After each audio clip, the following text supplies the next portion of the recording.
નમસ્કાર મિત્રો, ફોરેસ્ટ ગાર્ડના વિદ્યાર્થીઓ માટે એક મહત્વના સમાચાર આવી રહ્યા છે.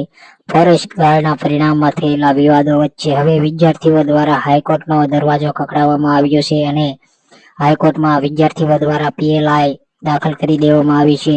તો હવે ભરતીમાં શું થશે?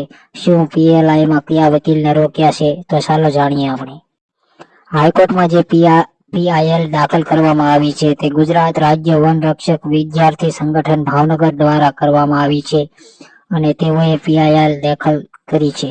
વિદ્યાર્થીઓ દ્વારા જે પીઆઈએલ દાખલ કરવામાં આવી છે તેના માટે તેઓએ સિનિયર એડવોકેટ શ્રી ભૂષણ ઓઝા સાહેબ અને વિક્રમ ઠાકોર સાહેબને હાયર કર્યા છે, જેઓને ખૂબ જ સારો વકીલાતનો અનુભવ છે અને આવા મેટર તેઓ પહેલા લડી ચૂક્યા છે.